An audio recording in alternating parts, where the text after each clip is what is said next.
Buenas tardes y bienvenidos a este encuentro de Tele de Todos, una jornada sobre radio, televisión pública, medios comunitarios, de lo local a lo global. Esta mañana hemos tenido un encuentro bastante fructífero con representantes de medios comunitarios y con expertos en medios de comunicación. Esta tarde toca ir de lo local a lo global. Vamos a hablar del cambio en Radio Televisión Española, primero con una mesa de ponentes expertos y después con representantes de grupos políticos a los que hemos invitado. Es un momento crucial para la radiotelevisión pública, creo que a nadie se le escapa, pero para aquellos que nos estén siguiendo a través del streaming o a través de la emisora M21 del Ayuntamiento de Madrid, deben saber que quizás esta semana, si las cosas no cambian, se votará un trámite parlamentario para proceder a un cambio en la elección del presidente de la Corporación Radio Televisión Española y volver al sistema de 2/3. Esto plantea grandes interrogantes. ¿Hasta dónde va a ser el alcance de esa reforma? ¿Hasta dónde va a llegar ese cambio? ¿Nos vamos a quedar en una mera reforma cosmética de 2/3 o vamos a ir un poco más allá? ¿Vamos a ser un poco más audaces de lo que ha sucedido en estos 10 años atrás cuando se aplicaron unas reformas inspiradas en el dictamen del Consejo de Sabios para la Reforma? Estas preguntas afectan directamente a la calidad de la democracia, porque dependiendo del alcance, de la autonomía en la gestión, de la independencia y del modelo y del plan estratégico que se genere para la empresa, dependerá en buena medida la información más fidedigna y la calidad a la que podamos acceder los ciudadanos de una manera universal y pública. La radiotelevisión pública es un contrapeso a los medios privados, que tienen un duopolio en este país, tienen todo su derecho a tenerlo, pero el ciudadano también tiene derecho a poder tener aspiraciones a usar, a ser usuario de una radiotelevisión pública al servicio de todos, donde la información sea objetiva, sea plural, sea auténtica. Y eso se hace andando, ese movimiento se hace andando, se hace con una implicación profesional, pero se hace sobre todo con voluntad política. Un camino que se anda no se puede volver a desandar, o al menos no deberíamos hacerlo porque sería un insulto a nuestra inteligencia.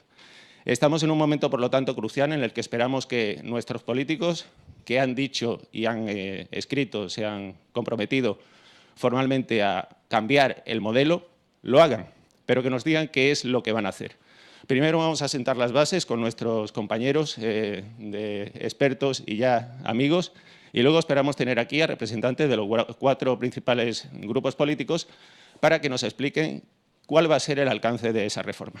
Recordamos un hashtag, es el cambio RTVE, donde podéis enviar vuestros comentarios a través de Twitter, y recordar que este encuentro está siendo organizado conjuntamente por el colectivo Grupo de Estudios Tele de Todos con el Ayuntamiento de Madrid, a quien ya damos las gracias.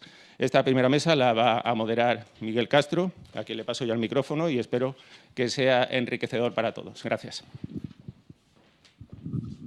Bueno, buenas tardes a todos. Efectivamente, estamos aquí con 4 expertos. Estamos con Enrique Bustamante, catedrático de Comunicación Audiovisual por la Universidad Complutense de Madrid. Javier Callejo, profesor de Sociología, experto en audiencias, profesor de Sociología por la UNED. Ángel García Castillejo, abogado experto en medios públicos. Y Eladio Gutiérrez, consultor en telecomunicaciones y medios.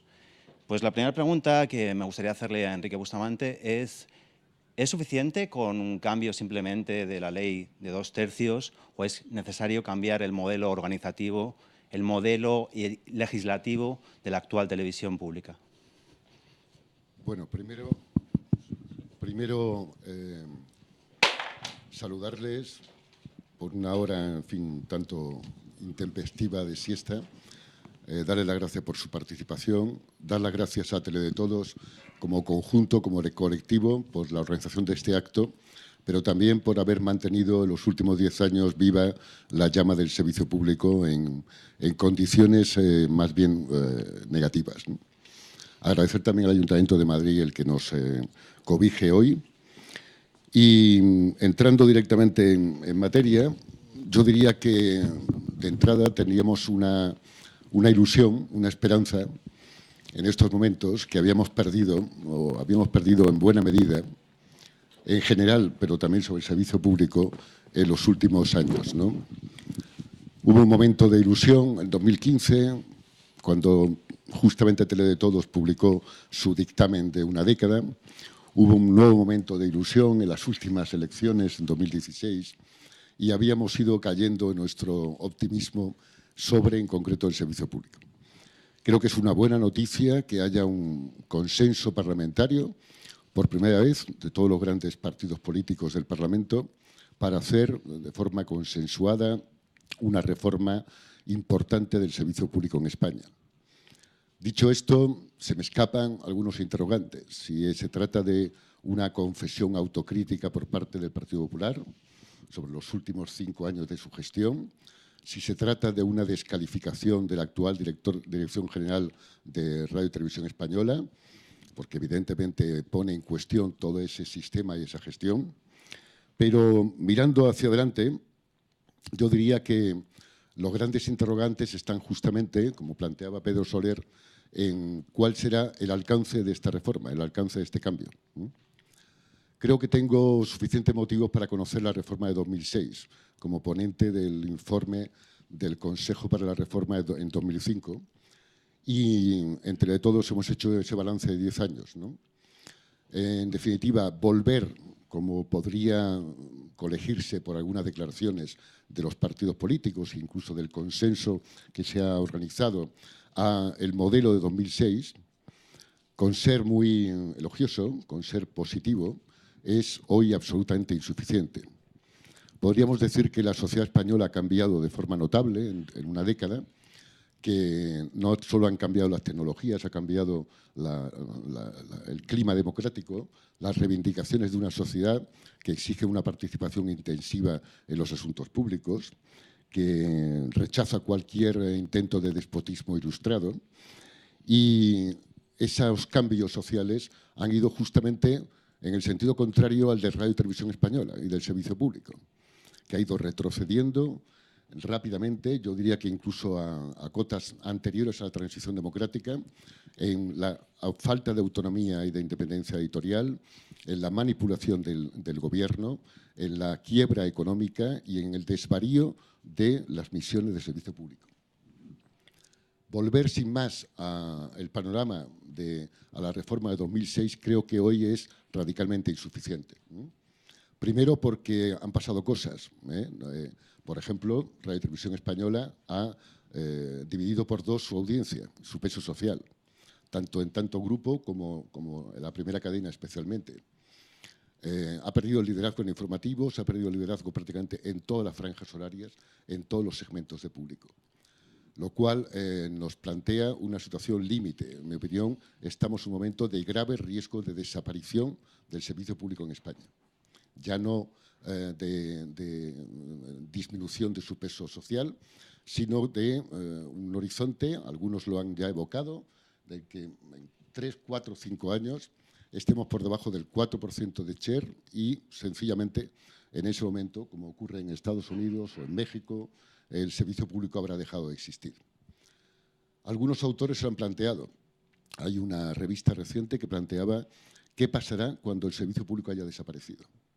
Y no tenían que hacer muchas imaginaciones. Analizaron el caso de Grecia y comprobaron que en Grecia había caído brutalmente la esfera pública en términos democráticos, se había implantado una total opacidad social, incluso en temas tan claves como la negociación con la Unión Europea, en aquellos momentos, en cuanto a la información sobre los conflictos sociales, sobre las problemáticas sociales. En definitiva, el duopolio de Grecia, de la comunicación de la televisión privada, perfectamente comparable con el español, había demostrado una absoluta insuficiencia para hacerse cargo ni de la información, ni de la comunicación social, ni de la cultura de una sociedad contemporánea, moderna.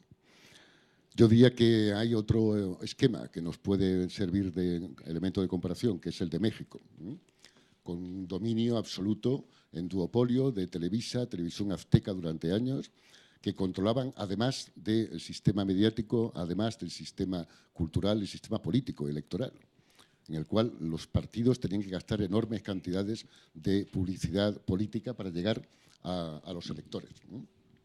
Y cuando se intentó controlar eso, decidieron insertar los espacios gratuitos electorales justo en medio de los partidos de fútbol o de los momentos de suspense de las telenovelas, para que los ciudadanos amaran más a la política y las elecciones democráticas. En definitiva, Tele de Todos y otras muchas instancias ya sociales han avanzado planteamientos urgentes, no podemos esperar. Hace falta, de forma urgente e inmediata, reformas sustanciales. Una primera es, evidentemente, la autonomía de la gestión, lo cual implica no solo la vuelta al 2/3 de consenso parlamentario, sino además significa una dirección general elegida por concurso público a nivel profesional. Significa un consejo de administración elegido por 2/3, pero además con un sello de profesionalidad efectiva durante 5 años mínimo, en audiencias públicas verdaderamente eficaces de control de cada candidato. Significa, en definitiva, que los partidos deben dejar ya dejar la práctica habitual, tradicional, de elegir a los militantes que menos saben sobre audiovisual y sobre comunicación para sus cuotas partidistas en el Consejo. Significa también elementos vitales que planteamos: transparencia financiera y contable, participación intensiva de la sociedad a corto plazo. Significa también una garantía a la plantilla de los trabajadores, especialmente de informativos, de decisiones vinculantes del Consejo y del voto del Estatuto de Informativos sobre los directivos de informativos nombrados o elegidos por la dirección. Significa una inmediata, urgente inyección financiera que permita hacer frente a ese 25% mínimo de rebaja de la financiación que ha sufrido Radio y Televisión Española en los últimos 5 años. Eso es objetivos urgentes, inmediatos, imprescindibles. Yo añadiría uno más, que plantea un interrogante serio en la prensa, que es el de un consejo auténtico del audiovisual, porque hay rumores publicados ya en la prensa que apuntan a un pacto entre los partidos mayoritarios para volver a defraudar la exigencia inveterada de 20 años sobre una auténtica autoridad audiovisual en España. Y eso es un elemento vital sin el cual el sistema audiovisual entero y especialmente el control del servicio público sería inimaginable, imposible. Esos solo son elementos de medida de urgencia. Creo que sobre la mesa hay toda una reflexión, un debate que ha sido alimentado por Tele de Todos con sus informes, pero también por los sindicatos, también por el Consejo de Informativos, por muchas instancias, tanto nacionales como regionales, que plantean un cambio radical del modelo de servicio público, que es un cambio que también se está planteando en Europa. Se está planteando en ese país que tanto aman nuestros dirigentes, que es Alemania, donde el Tribunal Constitucional ha exigido en una sentencia en 2014 que los partidos dejen de meter la mano en el control del servicio público y tengan menos de 1/3 del control de los organismos de gestión. En definitiva, tenemos que plantear un cambio radical del modelo de servicio público a un servicio público no solamente multimedia, de comunicación también interactiva online, sino sobre todo una estructura, una arquitectura de participación intensiva de la sociedad civil, tanto de las entidades ciudadanas de todo tipo sin afán de lucro, en la propia gestión, en el propio control de la programación y de la producción, de la agenda informativa del servicio público, como también un auténtico pacto social entre los trabajadores del servicio público y la sociedad. Y ese pacto social debe ser estar muy por encima de los partidos políticos, que tan solo deberían refrendar ese acuerdo entre la plantilla, los trabajadores del servicio público en su conjunto con la sociedad española. Tendremos tiempo de seguir ampliando el tema. Muchísimas gracias, Enrique. Bueno, también está con nosotros, como ya le hemos mencionado antes, Javier Callejo, profesor de Sociología de la UNED y experto en audiencias. No sé si estás de acuerdo con el diagnóstico que hace Enrique y si lo estás, ¿qué soluciones podemos poner a esta situación realmente crítica que estamos viviendo en la televisión pública en España? Buenas tardes a todos y muchas gracias por la invitación a estar aquí. Muchas gracias a Tele de Todos. Y, bueno, ¿cómo no voy a estar de acuerdo con lo que ha dicho Enrique? Quizá a lo mejor solo me queda añadir cuestiones desde la perspectiva un poco de la audiencia. A lo mejor incluso intentar introducir cierta, no sé si iluminación en un pequeño malentendido, ¿no? Que es el malentendido, en primer lugar, siguiendo ya directamente con lo que decía Enrique, un medio, la lógica, mientras que la lógica del sistema político, la lógica del poder, y está clara y por eso puede meterse prácticamente y engullir muchas cosas, incluidos los medios de comunicación.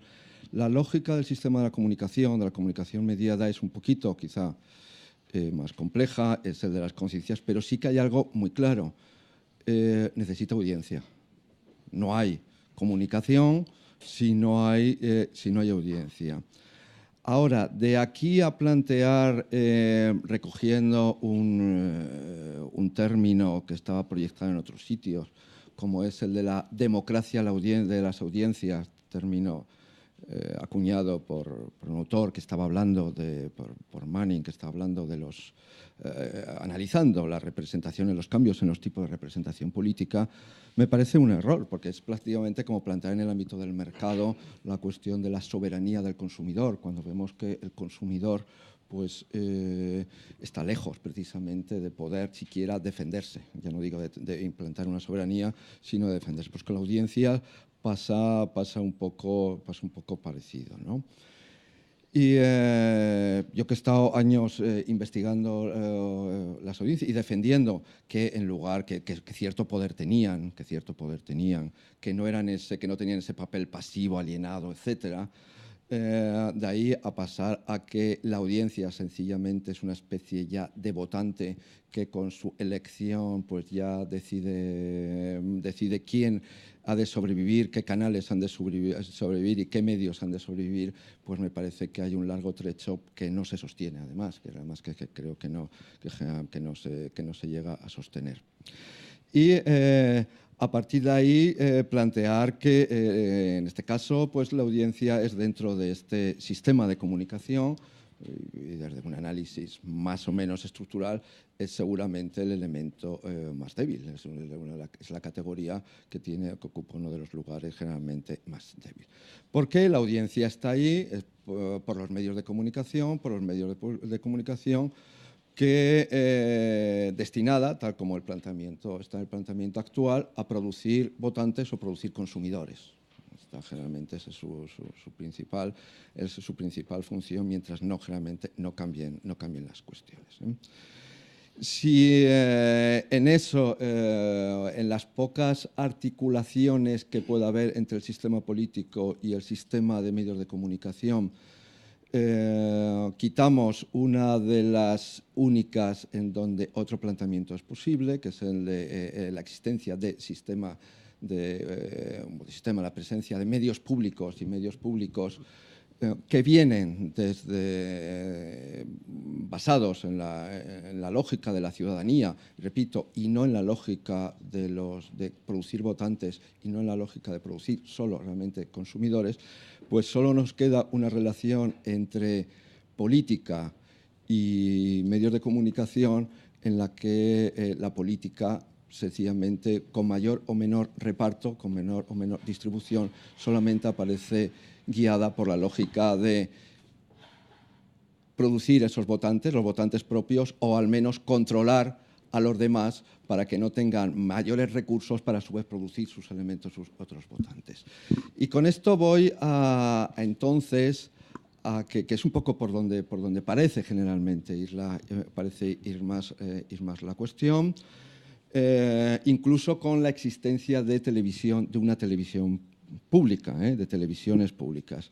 Ya no digamos si nos introducimos en el panorama que apuntaba también Enrique de sistema de comunicación mediada en la que no hay precisamente televisiones o medios públicos, digo televisión, porque parece que es aquí lo que nos convoca, pues diría medios de titularidad pública, porque allí nos encontramos con la relativa paradoja que mientras se habla de segmentación de las audiencias, se habla, término que sería discutible, esta cuestión de segmentación de las audiencias, justamente los medios, los gestores de los medios, las corporaciones de los medios cada vez concentran más Segmentación pública, por lo tanto, la situación de la audiencia cada vez es más débil. Se hablaba en principio de una situación estructuralmente débil, cada vez, precisamente por esto, cada vez es aún generalmente más débil.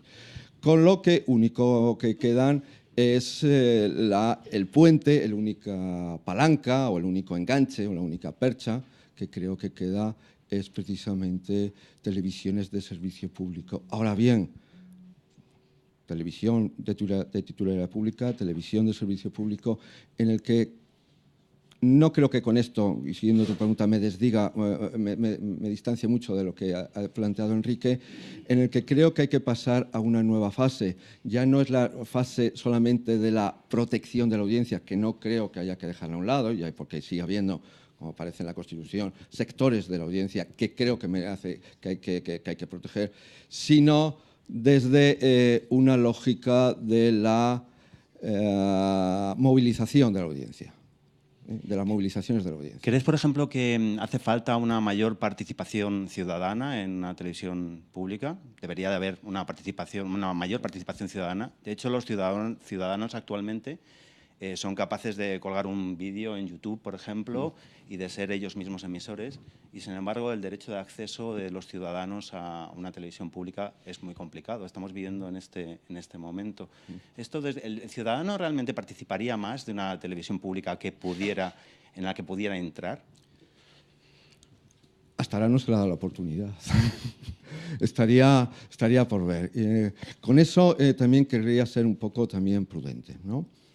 Y no, porque parece que durante un tiempo se ha hablado de las posibilidades, cuando antes, en los años 70, y autores como de Solapul o Hessenberger, etcétera, planteaban que lo que hacía falta era cambiar y abrir la comunicación frente a la unidireccionalidad, a lo que hoy llamaríamos la interactividad.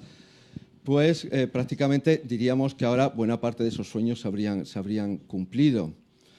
Y sin embargo, esa revolución, que podemos hablar de revolución digital, hasta ahora no se ha traducido en una, diríamos, revolución, al menos cambio paralelo en el ámbito de las audiencias. Es decir, las únicas revoluciones que sigo conociendo son la burguesa, la proletaria, la campesina y pocas más, no la revolución generalmente de audiencias.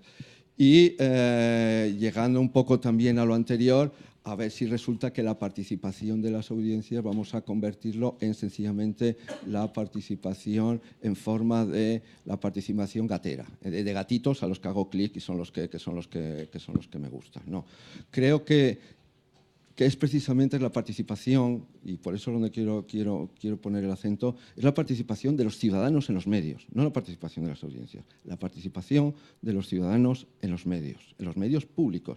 Y eso es lo que creo que no se ha dado y eso es lo que creo que merece oportunidades. Muchísimas gracias, Javier.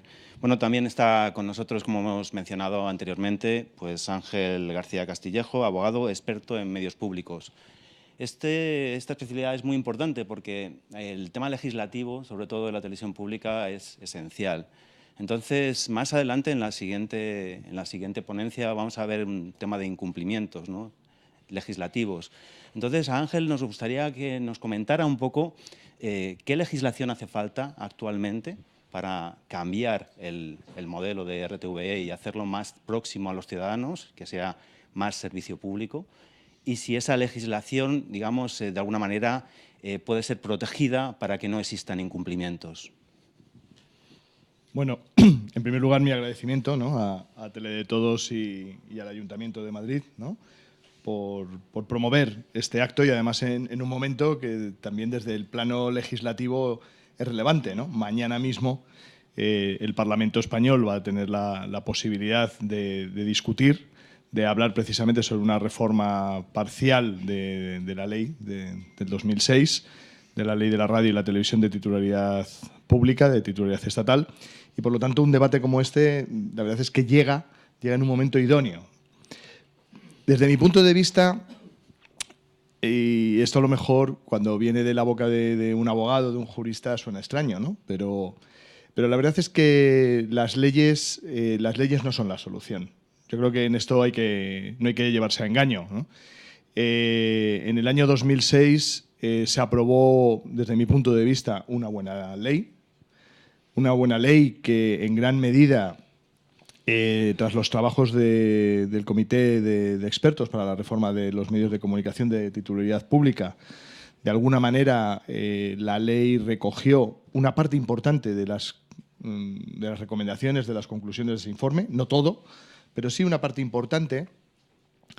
Y con esa ley y con la gestión previa a la entrada en vigor de la ley del 2006, es cierto que con una situación muy dura en el seno del ente público Radio Televisión Española, con un ERE que prácticamente redujo a la mitad a la plantilla, pero sí que es verdad que en ese tránsito, y gracias a una determinada gestión y acompañado por un modelo jurídico, por un marco jurídico que yo considero que era idóneo, a lo mejor es porque tuve algo que ver en la redacción de la ley, ¿no? Pero de alguna manera siento una cierta paternidad compartida, ¿no?, con ese texto.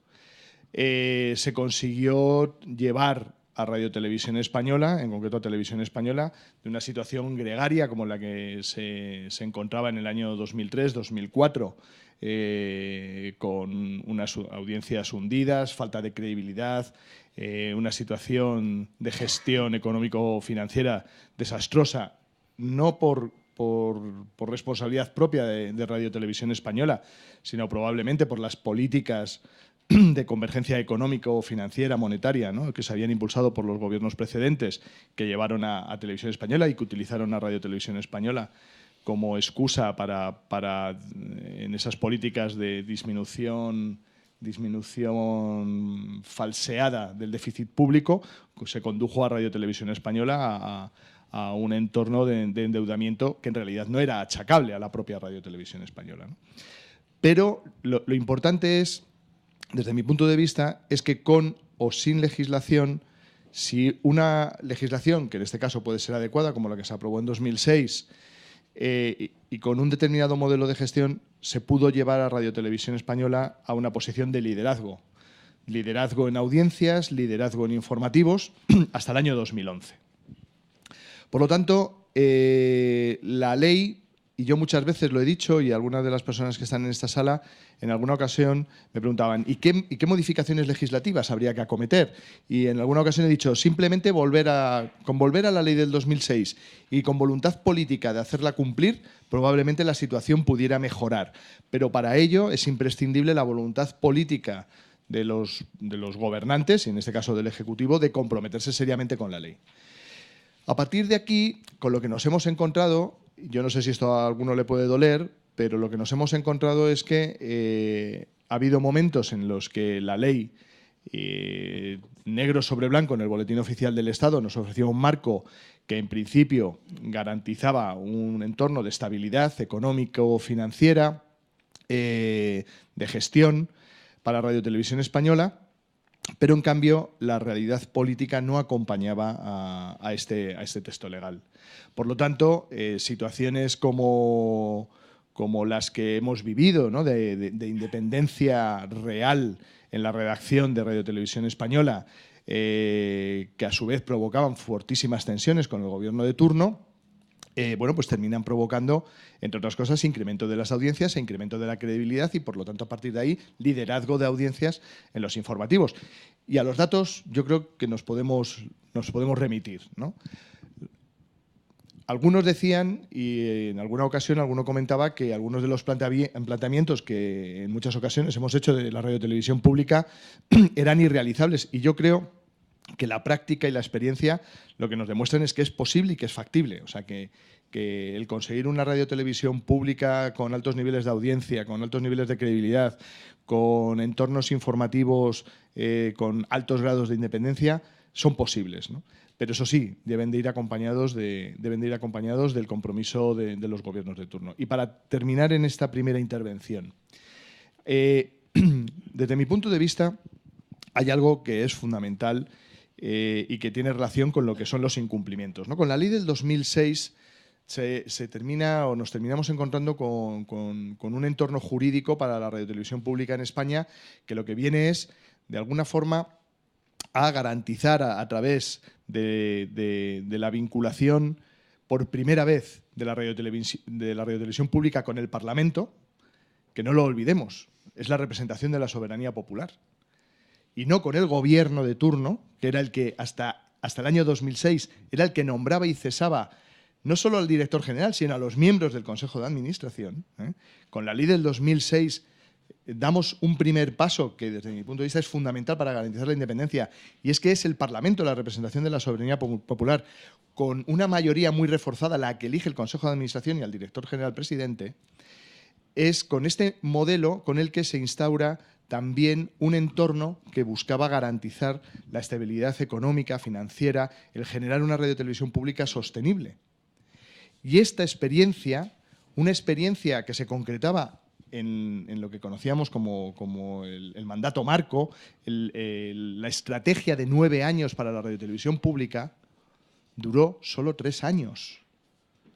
La ley se aprueba en 2006, no se llega a aprobar ni siquiera el primer contrato programa de los 3 contratos programa que se debieran de haber aprobado en el entorno o bajo el paraguas de ese primer mandato marco, y sin haberse llegado a aprobar ese primer contrato programa, en 2009 nos encontramos con el Real Decreto Ley de medidas urgentes, de reforma de la financiación, también, ¿no?, junto con él, de reforma de la financiación de Radio Televisión Española, y vamos a un modelo que ya de entrada, y algunos lo comentamos y éramos conscientes ya en aquel momento, que no es que buscara ya el arrebatar o el hurtar la comunicación comercial, la publicidad a la radiotelevisión pública para transferirla al sector privado, sino que para conseguir que esa publicidad y ese modelo de negocio que se transfería a los medios de comunicación privados, a las televisiones privadas, exigía también de que la radiotelevisión pública perdiera las audiencias,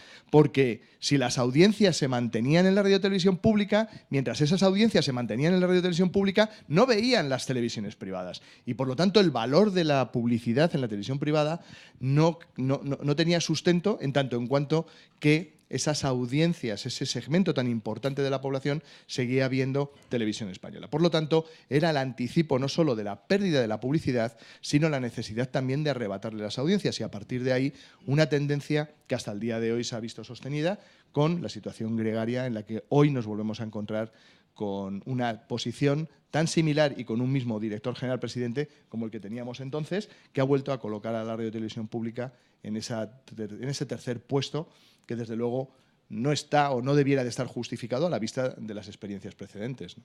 Muchísimas gracias, Ángel. Bueno, y nuestro cuarto invitado es Eladio Gutiérrez, consultor en telecomunicaciones y medios. Es muy importante. Vivimos una sociedad en la cual la tecnología está modificándolo todo, modificando nuestras formas nuestros hábitos de consumo, nuestras maneras de relacionarnos con los medios de comunicación. Y bueno, pues a Eladio nos gustaría preguntarle qué va a pasar con la televisión, qué va a ocurrir, qué está ocurriendo actualmente, cuál es el futuro de la TDT, va a haber un 5G público, no lo va a haber, cuál es la situación actual y de qué manera se puede hacer una transformación digital para afrontar el futuro. Bueno, primero, muchas gracias a Tele de Todos y gracias al Ayuntamiento por acogernos aquí.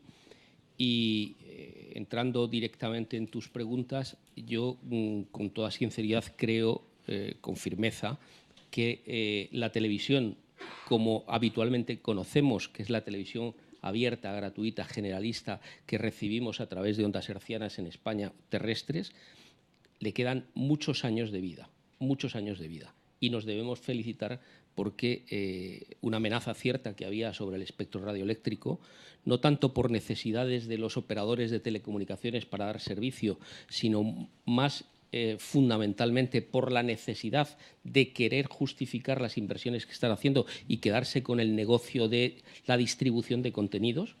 De nada vale tender grandes autopistas si por ellas no circulan coches.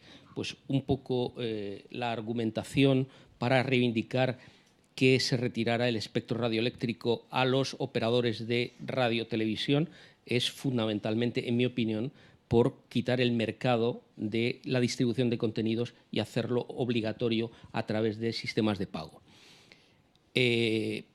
por eso digo, digo formalmente, que en mi opinión la televisión abierta, gratuita, libre, como disfrutamos el 80% de la población en estos momentos. Los últimos datos de la Comisión Nacional de Mercados y Competencia daban cifras muy próximas al 80% para los televisores en los hogares. Está aumentando ciertamente la capacidad de penetración de la televisión de pago gracias a las ofertas empaquetadas que envuelven algo que supuestamente es gratuito. Tú tienes un servicio con un operador, el que sea uno de los tres, y la televisión te la regalan. No, la televisión cuesta, lo que ocurre es que está embebido en el resto de los costes y no se diferencia. ¿Por qué digo que la televisión abierta, gratuita, le quedan muchos años de vida, en mi opinión? Porque los estudios que yo estoy viendo, no de España, sino de otros países, como es el Reino Unido, es verdad que se produce un aumento notable de consumo de televisión a la carta a través de distintos dispositivos, pero en un país donde hay unos buenos índices de datos, unos datos magníficos que proporciona, y ya quisiéramos tenerlos aquí en España, es Ofcom en el Reino Unido. Los datos últimos que yo he leído del observatorio que hacen periódicamente, cada 6 meses, si no recuerdo mal, que he visto, daban que las audiencias por encima de 18 años acumulaban del orden del 80% de audiencia, entre directo y diferido, entre a la carta. ¿Qué se consumía? Se consumía en directo un 60% de contenidos lineales y un 20% de contenidos bajo demanda, lo que en España, en Radio Televisión Española, conocemos como los servicios a la carta. Y donde había una audiencia importante, notable, de contenidos no lineales era en las audiencias menores de 18 años. Eso se está viendo, evidentemente, no solamente en el Reino Unido, sino en otros países como Estados Unidos, donde se produce un fenómeno notable, curioso, significativo, que es el corte del cable. El cable, la gente empieza a darse de baja en porcentajes del 3, 4, 5% y se queda con la recepción de la televisión abierta, gratuita, complementada por los servicios over the top que recibes a través de tu enlace, de tu acceso que tienes de Internet. Es decir, tienes unos servicios lineales insuperables o bien deseados, que son los que proporciona la televisión abierta gratuita, y lo complementas con aquellos servicios a la carta que tienes a través de servicios over the top.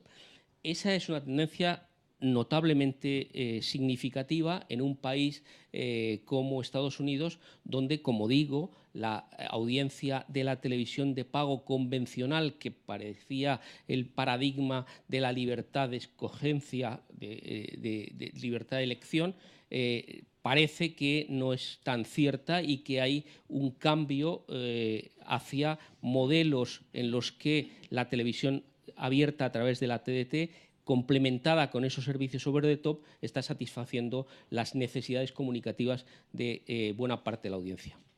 Pues muchísimas gracias, Eladio. Bueno, aquí también en el centro hay, aparte de los expertos que están en la mesa principal, bueno, también hay otros expertos, y me gustaría pues ahora pues convocar aquí a Ana Moreno Romero, que es ingeniera industrial por la Universidad Politécnica de Madrid y doctora en Psicología Social y de las Organizaciones por la UNED.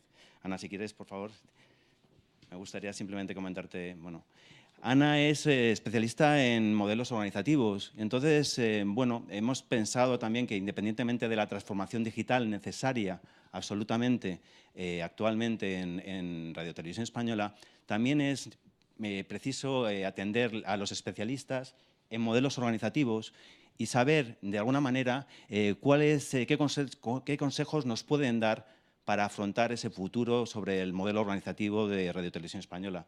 Ana, pues adelante. Buenas tardes. Gracias por invitarme a compartir este debate en el que me siento digamos, por un lado insegura, porque no soy especialista en radio y televisión española ni en medios de comunicación, y por otro lado me permite mantener la perspectiva que me ha pedido Miguel de lo organizativo y la gestión de personas. A mí me parece que muchas de las cosas que he oído y que me ha encantado escuchar para tener más criterio aplican a muchos ámbitos de la administración pública. Yo creo que el sentido de qué es la misión de lo público, de cómo conseguir que las organizaciones que representan los intereses de todos los ciudadanos cumplan fielmente la misión que hemos definido y de manera eficiente, con autonomía, lo necesitamos de manera radical, diría yo, en los tiempos que corren. Algunos de los servicios públicos se ven especialmente afectados por la tormenta, que es la transformación en la sociedad digital y la revolución tecnológica, y indudablemente Radio Televisión Española es uno de ellos. Entonces nosotros lo que vemos yo estoy en la Universidad Politécnica, en la Escuela de Industriales, coordino el grupo de investigación de organizaciones sostenibles y observamos las tendencias que las organizaciones pioneras permiten gestionar este entorno tan complejo, este entorno tan tecnologizado y este entorno tan dependiente del conocimiento de las personas. Y esa es la clave. La clave es que tenemos que generar entornos organizativos donde realmente las personas, los trabajadores de Radio Televisión Española en este caso, los especialistas que conocen un oficio muy complejo y muy necesario para nuestra sociedad, tengan un espacio de responsabilidad, de confianza, que es inalcanzable si no son bien tratados con buenas políticas de recursos humanos. Y ahí lo que vemos como grupo de investigación es que en lo que es la buena gestión del talento, pues la administración pública tiene grandes retos por delante. Ahora mismo hay unas tendencias, un modelo que llamamos organizaciones evolutivas TIL, TIL es un color, el verde azulado, que dice que para ser capaz de hacer frente a un entorno tan complejo necesitamos guiarnos por 3 principios. El primer principio es propósito evolutivo, es decir, tenemos que tener tan claro cuál es nuestra misión que no dependamos de planificaciones estratégicas y de sistemas de control que en un entorno muy cambiante es imposible que cumplan su misión de marcar el rumbo. El segundo principio es el de autogestión, que es un principio que dice hay que dejar a los equipos tomar el protagonismo y ser capaces de aportar valor con estructuras jerárquicas extremadamente simplificadas. Frédéric Laloux, que es el autor de este modelo, habla de 0 estructuras jerárquicas. Y el tercer principio, que es el que me parece a mí que es el más relevante para empezar a incorporar a estructuras organizativas como la administración pública, es el de plenitud. En inglés es wholeness. Y lo que viene a decir es genera un entorno para que las personas sean capaces de desplegar su potencial. Y solo desde ese entorno organizativo que permita que realmente la misión que tiene la televisión, los periodistas, los técnicos, todos los profesionales de cada organización asuman la responsabilidad y tengan su terreno de juego, solo así es posible seguir los cambios disruptivos permanentes que nos tienen en un día a día muy complejo, donde realmente es un reto seguir a la tecnología. Miguel me pregunta muchas veces, bueno, ¿y esto aplicado a una administración pública como Radio Televisión Española? Yo también estoy en una administración pública, una universidad pública. Pues el reto es complicado. Nosotros estamos estudiando lo que llamamos manchas TIL, ¿no? Pequeñas manchas, grupos que son capaces de innovar y de movilizar el talento de la gente de otra manera. Pero no es sencillo, no es sencillo. Lo que pasa es que nuestra percepción es que es imparable. Realmente, si quieres contar con el talento y la motivación de la gente para hacer lo que se decida hacer, pues necesitas generar ese tipo de entornos. Decíais que no es una cuestión de más leyes, que es una cuestión de usar los recursos que se tienen legislativos y normativos de la manera adecuada. Yo, en cambio, sí tiro para lo mío y digo, esto va de organización. O sea, realmente o preparamos las organizaciones para jugar en estas ligas o lo tenemos muy complicado. Y bueno, las buenas noticias es que hay modelos inspiradores, que son los que estamos investigando, que permiten ver organizaciones que ya están trabajando de otra manera, y las malas noticias es que los que vamos un poco en el furgón de cola parece que nos queda un camino bastante largo, pero ahí está el camino. Muy bien, pues muchísimas gracias, Ana. Bueno, también tenemos con nosotros pues a Belén Viloria. Belén Viloria es bueno, la responsable de la nueva estrategia digital de la Biblioteca Nacional de España. Y Belén, me gustaría simplemente comentarte, si quieres, por favor, levantarte simplemente, comentarte que, bueno, desde tu experiencia de un medio público como es la Biblioteca Nacional de España, qué problemas y además si esos problemas has afrontado y si se pueden afrontar a lo mejor de la misma manera en RTV, y que dejaras una pregunta a lo mejor para los expertos de si encuentran alguna vía para resolver esos problemas que se pueden plantear. Gracias, Miguel. Pues sí, se lo voy a plantear al final, pero brevemente también. La Biblioteca Nacional, la verdad es que es un caso precioso al que me ha invitado Miguel a compartir brevemente con vosotros el camino que está recorriendo, porque realmente es bueno, pues una maravilla ver cómo el legado de más de 300 años de historia y lo que es la historia de nuestro país, pues hasta ahora teóricamente está a disposición de todos. Lo bueno que tiene la Biblioteca Nacional como institución y como marca es el orgullo que yo creo que todos tenemos, y suena fenomenal cuando alguien dice... Yo a alguien le digo que estoy trabajando en este proyecto y dicen, ¡guay, cómo mola! Y qué gozada, ¿no? Y gusta muchísimo. Y pensamos en la Biblioteca Nacional y ojalá pensemos así como ciudadanos también de Televisión Española, ¿no? Ese yo creo que es uno de los objetivos, porque la Biblioteca Nacional sí que lo tiene. Pero además la gente no sabe luego qué ocurre ahí. Y la propia organización de la Biblioteca Nacional Española lo que dice es que casi están detrás de esa verja, ¿no? Ese edificio tan majestuoso que tenemos, y hay una verja física que quieren tirar ellos mismos, ¿no? Y yo creo que eso es muy bonito porque hasta ahora lo que ocurre es que muchos de nosotros, y me encantaría que levantarais la mano, ¿cuántos habéis ido a ver un documento en la Biblioteca Nacional Española? ¿Quiénes habéis estado? Bueno, estamos en un entorno donde el porcentaje es mayor de lo que suele ser, porque realmente cada vez hay menos gente que asiste. Cada vez hay menos gente y además, como dicen ellos mismos dentro de la organización, y has tocado un punto buenísimo, Ana, ahora lo comentaré, el que llega a un documento que realmente, primero, que tenga el interés, dos, que no lo haya encontrado en Google antes, y tres, que llegue realmente a donde está el documento. Ese es un verdadero héroe, dice Ana Santos, la directora, ¿no? Entonces es muy divertido porque eso significa que la Biblioteca Nacional hasta ahora, su misión y su razón de ser ha sido preservar la cultura de este país, pero ha dado un paso muy decidido, y es tirar esa verja. Y es decidir que la cultura no solo puede estar en ese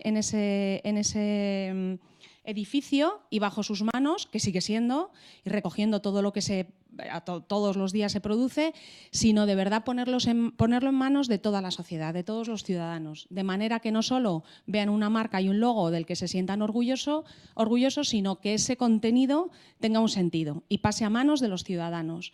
Y no solo eso, sino que además se pueda reutilizar, y de ahí la nueva estrategia de digitalización, porque ya lleva muchos años digitalizando su contenido, pero ir más allá, y es desarrollar herramientas que permitan que los ciudadanos podamos no solo utilizarla y no solo que lo primero que haga sea Wikipedia, sino que ojalá que googleando lo primero que aparezca sea la Biblioteca Nacional con toda la riqueza que tiene.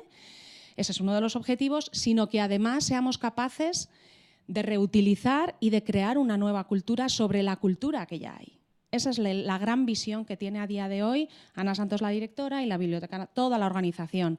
Y como muy bien ha dicho Ana, el tema de la organización es brutal. Dentro de todo el proceso nos hemos encontrado que la clave es precisamente, y como no podía ser de otra manera, en las organizaciones, son las personas. Entonces, para poder lanzar esa digitalización que evolucione y que realmente sea eficiente y nosotros podamos hacerlo desde fuera como ciudadanos, ellos mismos tienen que hacer ese cambio y no lo han hecho todavía y están en ese proceso.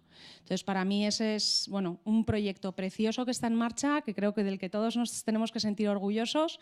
Veis que yo me siento muy orgullosa participando de él, que es un lujo, y ojalá que dentro de Radio Televisión Española suceda lo mismo, ¿no? Dentro de un tiempo. Entonces, mi pregunta, después de esto que he compartido, a todos vosotros que estáis en ello, ¿no? Y que realmente conocéis el medio, y como le pasa a Ana, ¿no? Que decía, uno se siente inseguro hablando casi de Radio Televisión Española, pero ojalá no suceda en el futuro, es cómo podemos, y algo decías tú al principio, esa revolución de los ciudadanos, ¿no? De realmente, de esas, no de audiencias, sino de los ciudadanos, la revolución digital, que al final es la que nos va a dar, yo creo, que acceso a todos los ciudadanos a que seamos, uno, a que nos sintamos orgullosos de tener también un servicio público y una televisión pública, y dos, qué podemos hacer luego con ella, ¿no? Cómo podemos participar de ella.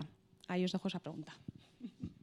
Pues muchísimas gracias, Belén. Pues ahí queda la pregunta, que es un poco la pregunta de romper la verja, ¿no? ¿De qué manera se puede romper la verja? Sí. Eduardo, sí. Sí, yo quería justamente por estas dos intervenciones completar las intervenciones que ha habido antes desde la mesa, ¿no? Decía Ángel García Castillejo con razón que no es solo un problema de cambios legales. En su día, muchos dijimos ya que el gobierno Zapatero había hecho la reforma y la contrarreforma, y él ha explicado una parte de la contrarreforma, el modelo financiero delirante, insostenible, el impulso a la concentración de los medios privados, la desregulación casi total con el audiovisual. Pero yo creo que hay dos fallos fundamentales que estaban en parte en la ley, pero fuera de la ley también, del modelo 2006. Uno, que se traicionó en la práctica cotidiana, directa y política, la participación de los ciudadanos. Es decir, por ejemplo, incluso en los consejos del informe del Consejo de 2005. Por ejemplo, el derecho de acceso fue reducido a una caricatura, que es lo que existe ahora, el defensor del espectador quedó en un tema absolutamente ilustrado, ¿no? En definitiva, la participación de los ciudadanos volvió a ser usurpada por los partidos políticos y por sus militantes.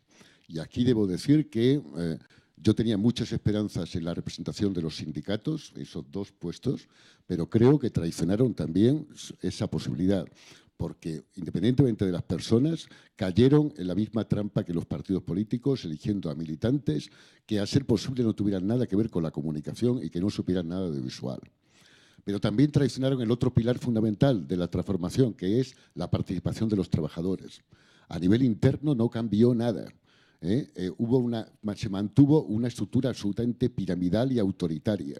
No solo el ERE que traicionó y perdió para el servicio público una buena parte del talento creativo que había en esa casa, sino también con el rejuvenecimiento de la plantilla no se consiguió nada, porque finalmente siguió sin haber una auténtica participación del Consejo de Informativos, que fue marginado en la práctica, con su voto no vinculante, sus denuncias inútiles en la práctica para los poderes políticos, que no se le dio ninguna participación ni la producción, ni la programación, ni en el control del servicio público, ni en el mandato marco, ni del futuro non nato contrato-programa.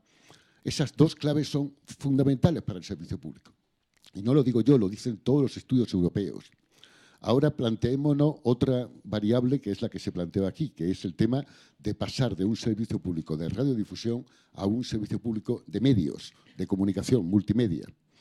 Y ahí yo siempre digo que tenemos un problema. Efectivamente, en 2006 empezaba el despegue de la banda ancha, no se podía prever su evolución. Pero lo que sí podíamos prever era esas dos condiciones sine qua non: participación intensiva del público, de la sociedad, participación intensiva de los trabajadores, sin los cuales una transformación digital no se puede hacer. Esto no es una cuestión solo de tecnología, de aplicación tecnológica como en otras plataformas privadas, en Google, etcétera, o en Amazon. Es un problema de personas, de sociedad. Entonces, está muy bien la intensificación que no se ha podido hacer porque en plena crisis los recursos han sido muy escasos y recortados, de esa transformación al mundo online, al mundo digital, a la participación interactiva, pero eso no es, en el caso del servicio público, un tema de marketing. No es un tema de crear una fidelización de los espectadores para que consuman, para que compren, para vender su información, sino que es un problema de servicio público. Y tenemos que acudir a las raíces del servicio público para dar una auténtica participación. Miren, no se puede hacer un servicio público multimedia sin auténtica participación directa de los ciudadanos, de sus entidades representativas a través de la programación, no solo derecho a acceso puntual, las decisiones de programación, las decisiones de producción, las decisiones de demanda. Hoy podemos hacer a través del multimedia no solo una programación, una oferta de contenidos masivos para el público general, para el gusto mayoritario, sino también para minorías, que es la gran potencialidad de las redes digitales. Pero al mismo tiempo tenemos que dar participación a los trabajadores, porque sin eso no hay posibilidad de transformación digital. Y eso significa una visión que no sea desde arriba autoritaria tecnológica, sino de participación real, carrera profesional objetivada. Significa méritos profesionales por capacidad y por demostración de eficacia. Significa la eliminación radical de las prácticas de las redacciones paralelas, de los contratos a dedo en el exterior. En definitiva, significa una motivación del trabajador y ese pacto social que hoy también es digital con el mundo social. Eso no es un problema solo español, es un problema de toda Europa. En este momento la UER está planteando una transformación digital del conjunto de los servicios públicos. Y está planteando algo más que algunos teóricos anglosajones plantean ya. Es necesario pensar en un Internet de servicio público. Y está muy bien. Yo aplaudo los esfuerzos en la Biblioteca Nacional, a la que yo tengo mucho cariño además, aparte de mi época de estudiante, cuando no tenía un duro para comprar libros, porque en 2005 nos cobijó, en el ático maravilloso que tiene, nos cobijó durante 9 meses y hicimos ahí todas las reuniones del Consejo. Así que le tengo un cariño muy especial a esa casa. Pero me parece patético que los esfuerzos de la Biblioteca Nacional vayan en aislado, en época de recortes. Que los del Teatro Español también, que los del Museo del Prado también, cada uno por su cuenta. No, lo que se está planteando en la Unión Europea de Radiodifusión, es que es necesario un esfuerzo colectivo de lo público, del espacio público, de acceso masivo, universal, accesible para todos, de la cultura y la comunicación. Y no se me ocurre, y no se le ocurre a nadie en la Unión Europea, ningún espacio más proclive y más dispuesto para esa función, no única, pero sí clave, que el servicio público, porque es el único espacio capaz de construir, de difundir masivamente contenidos simbólicos, culturales, informativos, etc. Así que sería muy diferente el esfuerzo que los organismos públicos están haciendo hoy de forma completamente aislada cada una de ellas. Recuerdo el Reina Sofía, que tiene un plan maravilloso de acceso online, pero aisladamente, en plenos recortes, en pleno austericidio, ¿no? Sino que el servicio público multimedia cumpla una función de eje articulador, vertebrador del conjunto de todo lo público para ofrecer realmente de forma accesible y asequible a todos los ciudadanos la cultura y la información de calidad. Y eso significa que no es la información ni los comportamientos electorales el objetivo, es la cultura, es los contenidos simbólicos, y dentro de la cultura está la comunicación, la información ciudadana, la información electoral, etc. Entonces, el papel del servicio público en el futuro no es un problema, como en España se suele seguir diciendo, de política, de partidos o de elecciones, es un problema de la sociedad entera, de su capacidad de creación de una esfera pública accesible a todos los ciudadanos, compartida, sin las cuales no hay ni desarrollo, ni crecimiento económico, ni futuro democrático. Muchísimas gracias a Enrique Bustamante. Bueno, creo que Javier Callejo quería puntualizar algo. Cuéntanos. Sí, muchas gracias. Unas pequeñas puntualizaciones a tan difícil pregunta que no, que no creo. Un poco, antes dije que sobre todo los medios lo que producían eran consumidores y consumidores y votantes. Pero los medios son producidos por los trabajadores y creo que pueden ser producidos también por los ciudadanos. ¿Cómo? Lo que sí es cierto, y enlazando también con las palabras de Enrique, es que todo el movimiento que viene a partir de Public Media 2.0, pues prácticamente ponen la participación en su centro. Es decir, ya no se cree que haya servicio público si no hay participación precisamente de los ciudadanos. Cuanto más directa, mejor. Nadie se le escapa que tiene que ser seguramente a través de asociaciones.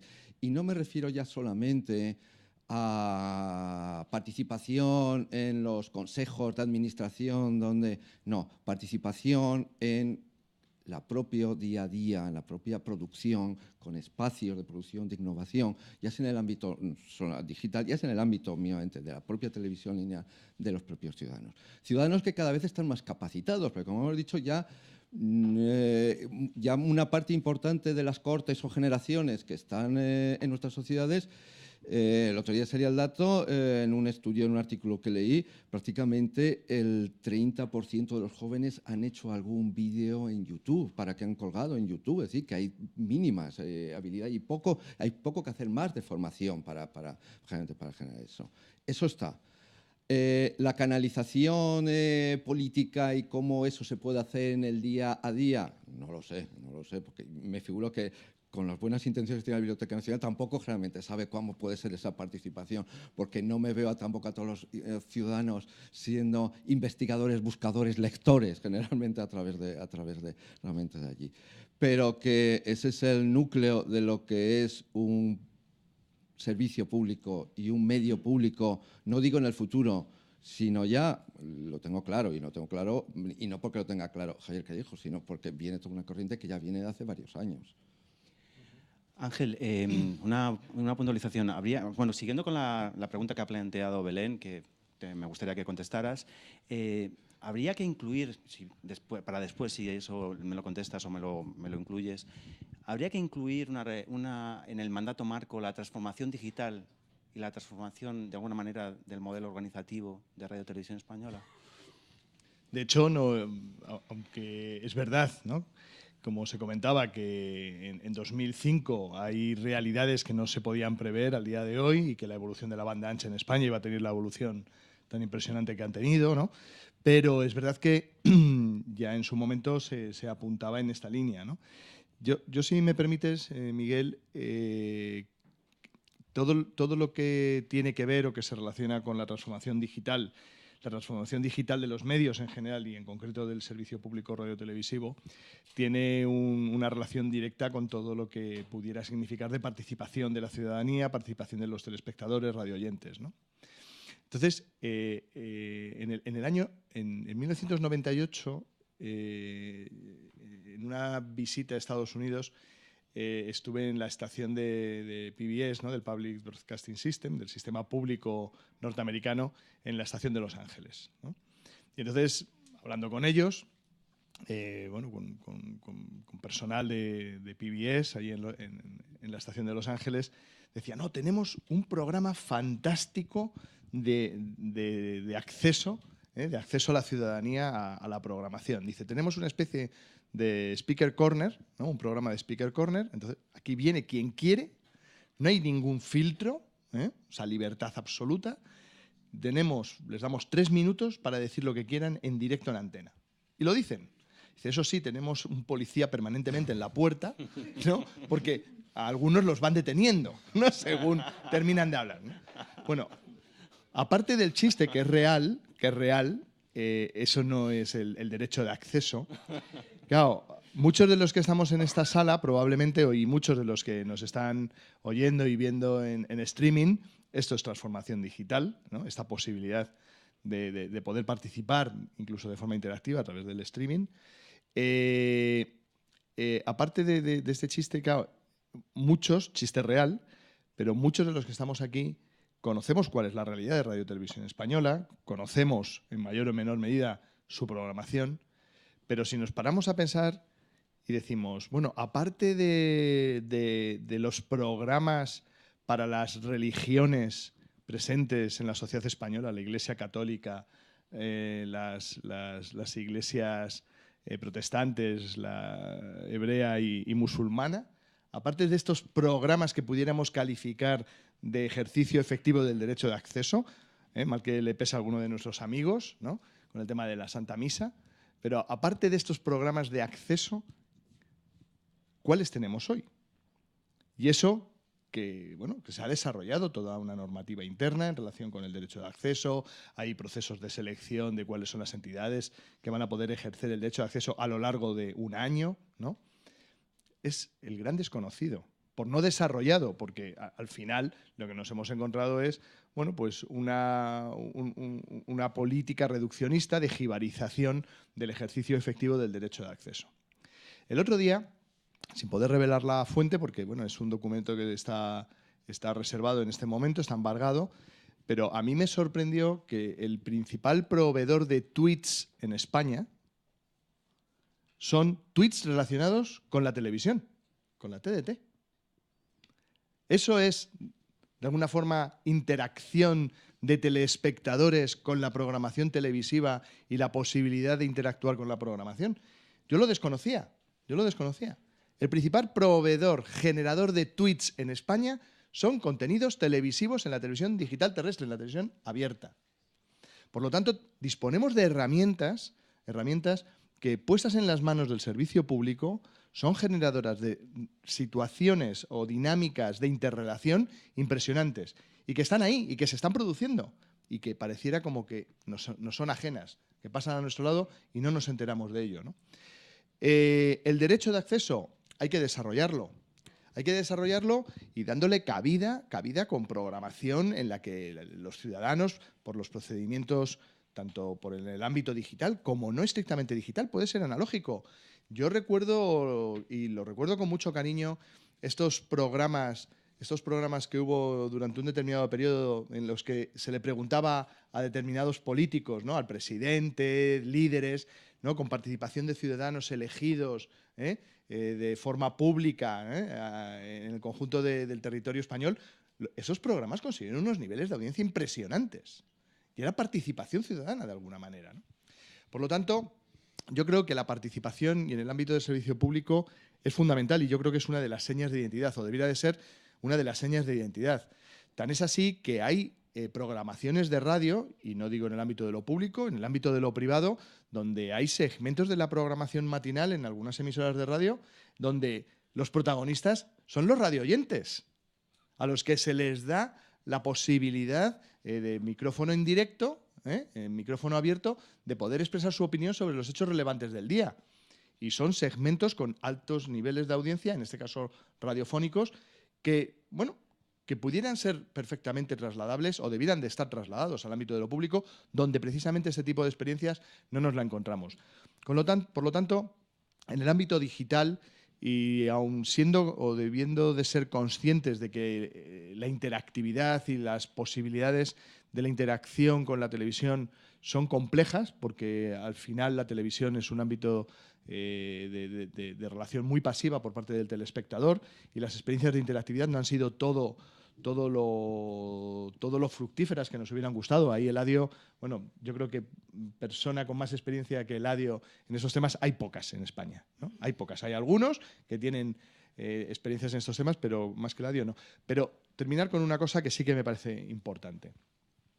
En un sistema de medios como el que tenemos en España o en los países de nuestro entorno, en el que nos encontramos una presencia muy mayoritaria de medios privados con sus líneas editoriales respectivas, lo cual es legítimo y es saludable en democracia, el papel compensador que ejercen los sistemas públicos de radio y televisión es fundamental, porque mientras que los medios privados al fin y al cabo responden a las líneas editoriales y a los accionistas de cada uno de los grupos a los que pertenecen cada una de estas emisoras, solo es en el ámbito de la radiotelevisión pública donde nos encontramos espacios de participación del conjunto, del 100% de la ciudadanía, que no está garantizado en los ámbitos privados. Por lo tanto, el factor moderador, el factor ponderador del sistema público radiotelevisivo es un elemento clave en el sistema de medios para garantizar que el sistema democrático en el ámbito de los medios sea una realidad y que no sea un entorno hurtado a la ciudadanía y solo en manos de unos determinados poderes económicos, legítimos, insisto, y saludables, insisto, pero que no representan al conjunto de los ciudadanos. Pues muchísimas gracias, Ángel. Muy brevemente te vamos a pedir, Eladio, que nos des 3 o 4 consejos directamente para responder a la pregunta de Belén y romper de alguna manera esa verja que existe entre Radio Televisión Española y los ciudadanos. Nos gustaría que el público que está aquí hiciera algunas preguntas y se nos acaba el tiempo. Si puedes, por favor… Pues yo creo que el público tiene la palabra. Sí. Iba a decir brevísimamente, hombre, la participación ahora a través de las redes sociales es una agora mucho más amplia, pero, hombre, recordamos algunos que no es que peinemos canas, pero tenemos muchos años. Directo fue un programa de la radio pública en la que se abrieron los teléfonos a la participación de los oyentes. ¿Y cuál era la realidad al final? Que cuando empezaba uno a hablar decía Alejo, Antonio, el de Málaga, otra vez está aquí. Ahora la muestra es mucho mayor. Hay 30.000 que envían tuit, pero en el fondo la participación real, efectiva, como muestra la sociedad, es bastante complicada. Bien, pues entonces vamos a cumplir nosotros también y os vamos a pedir, por favor, que participáis y que preguntéis a cualquiera de los ponentes que ha estado en este momento. Sí. Mira, si por favor puedes venir aquí, puedes acercarte. Sí. Hola, buenas tardes a todos. Yo quería plantearles una pregunta a los ponentes.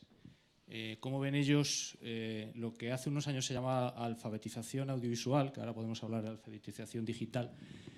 ¿Cómo se encuentra actualmente en este país? Porque mientras que encuentro que todos somos capaces de manejar un móvil, un PC, etcétera, y tenemos un acceso tecnológico a los medios cada vez más amplio y cada vez más profuso, sin embargo, entiendo que alfabéticamente nos comportamos muy mal con los medios. Y lo digo simplemente porque hay mucha gente que desconoce que existe en nuestra Constitución recogido el derecho de acceso y que cuando no se reclama el derecho de acceso no se consigue el derecho de acceso.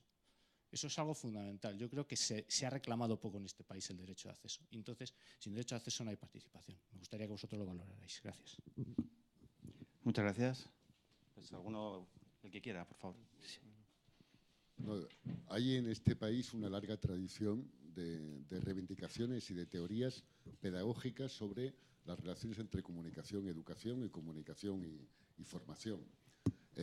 Yo diría que eso es un ambiente y una reivindicación general, en toda Europa por lo menos, de una alfabetización mediática, comunicativa, audiovisual, hoy digital, necesaria, vital para la participación ciudadana.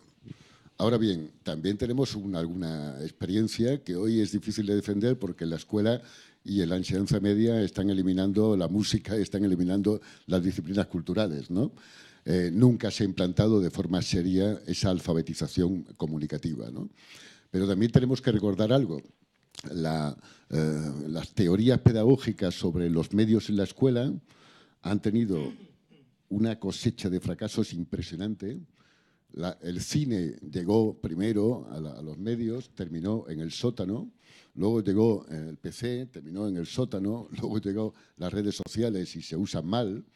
Así que tenemos que aprender ahí también que la tecnología no lo es todo, sino crea hábitos sociales de eso que los modernos llaman empoderamiento y que antes llamábamos apropiación, por los intereses y los gustos de cada espectador. Para eso, la televisión pública y especialmente la televisión de servicio público online sería vital, porque podría hacer una educación masiva, no formalizada, no reglada, no oficial, pero en la práctica fundamental para efectivamente ejercitar a los ciudadanos en la participación activa en los medios de la comunicación. Y yo siento disentir un poco de cierto descreimiento que encuentro en algunos colegas seniors, ¿no? Pero no es un problema de inventar. La BBC ha tenido una labor impresionante en asociación de ciudadanos por el servicio de la BBC, por el servicio público. En Escandinavia hay experiencias impresionantes y no son club de marketing, no son club para movilizar ni comprar, pero hay casos de millones de espectadores participando en los test de valor añadido público que la Unión Europea nos exige y que España jamás ha realizado. En el Reino Unido, en Alemania, en Escandinavia se han utilizado como elemento de participación masiva. En millones de espectadores participando en chat, en reuniones de asociaciones, por mail. Y ligándose a la programación, la producción y los hábitos del servicio público, incluyendo una parte contenido generado por el usuario, que es una vía, yo creo, fundamental, no comercializable como la que hace YouTube, ¿no?, sino directamente para los ciudadanos, pero incluyendo otras muchas participaciones, que es simplemente el etiquetado, la recomendación, la compartición, la exigencia de contenidos, ¿no? Estamos en un país donde hay 4,5 millones de inmigrantes y no hay un solo programa para inmigrantes en el servicio público. Eso es alucinante. Eso, en los años 60 ya estaba en la BBC, programas para diásporas de inmigración. Y aquí el 10% de la población española está expulsado del servicio público. Mire, es que podemos atender perfectamente los gustos de las minorías. Y si hablamos de integración multicultural e intercultural, tenemos que atender las demandas también de las minorías más vulnerables, ¿eh? Y entre ellas, por ejemplo, pues están los inmigrantes, ¿no? O están los pobres, que han desaparecido también de la televisión pública, ¿no? Y aquí tenemos un periodista que pueda atestiguarlo, porque cuando le encargaron un reportaje sobre los pobres intentó hacer las ONG para pobres en España, le dijeron que en España no había pobres en Radio Televisión Española, ¿no? Así que el servicio público también ha traicionado esa función vital de defensa de los colectivos más vulnerables. Pues muchas gracias, Enrique Bustamante. Y bueno, Javier, creo que querías hacer alguna puntualización también. Brevemente te pediría para que demos paso a más preguntas. Y voy a reconducirlo a la síntesis. Cuando antes me refería un poco a movilización de la audiencia, incluía la parte generalmente de alfabetización, de mostrar cómo participar precisamente, cómo realmente participar, cómo hacer. Y creo que estamos en un momento delicado y que el tiempo se va además acabando para llegar a hacer esto. ¿Por qué? Porque mi propia experiencia empírica, por lo que estoy haciendo, cuando hago ahora es más que la investigación de audiencia de los medios tradicionales, más investigación de generalmente redes, lo que me encuentro es que la gente, los usuarios y sobre todo jóvenes y adolescentes, es curiosamente que utilizan las redes precisamente como los medios, las instituciones que gestionan los medios utilizan precisamente esos medios, buscando audiencias masivas, precisamente. No participación, no reacción, sino sencillamente cuántos me gustas tengo, cuántos seguidores tengo y si puedo encima con eso sacar una rentabilidad promoviendo que me metan publicidad, probablemente pues mejor. Creo que precisamente ahí es donde el papel de un medio público puede estar en cambiar este tipo de lógicas y cambiar este tipo de dinámicas. Pues muchas gracias, Javier Callejo. Creo que tenemos otra pregunta. Si eres tan amable, por favor, de levantarte. Sí, si quieres. Buenas tardes a todos. Soy Carlos Salgado, de CGT, de Radio Televisión Española. Bueno, yo casi voy a empezar un poco por el principio. Más que una pregunta, a lo mejor es una reflexión, porque hemos empezado hablando sobre el modelo que se va a volver a debatir ahora en el Congreso de los Diputados, volver a los 2 tercios. Para nosotros, como organización, volver al modelo de los 2 tercios es volver a un sistema en el cual seguimos atados por los partidos políticos. Y además, en este caso más, porque realmente podría haber un bloqueo y sería prácticamente imposible, si el Partido Popular quisiera bloquearlo, que se cambiara nunca el presidente, ¿no? O sea, que generemos una situación de bloqueo.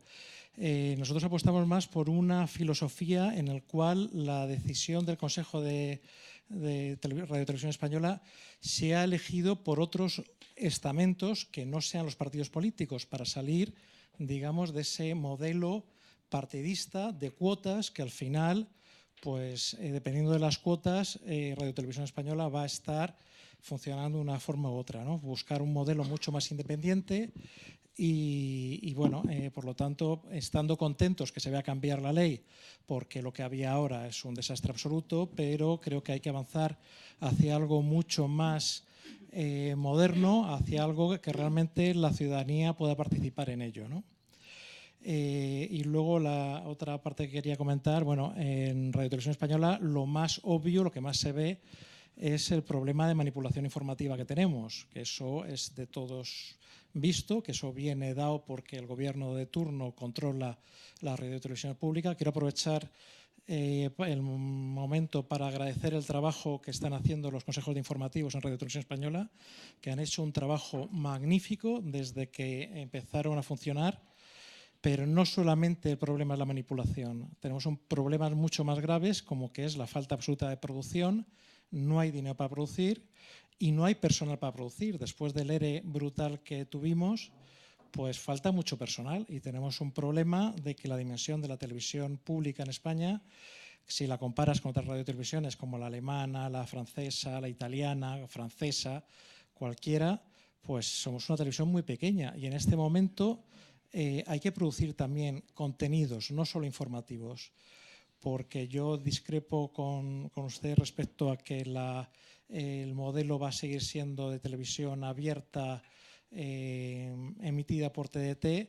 Yo creo que sí vamos hacia un modelo de radiotelevisión a la carta en la que tú eliges los contenidos que tienes. Yo veo a mis hijos y no ven la televisión nunca, se conectan a internet, incluso conectan el ordenador a la televisión para ver el programa que quieren. Entonces, o empezamos a producir contenidos de calidad como para que la gente quiera ir a verlos, o tenemos un problema. Y eso, producir contenidos de calidad, se produce con personal eficiente y con un dinero suficiente para poder producirlo, ¿no?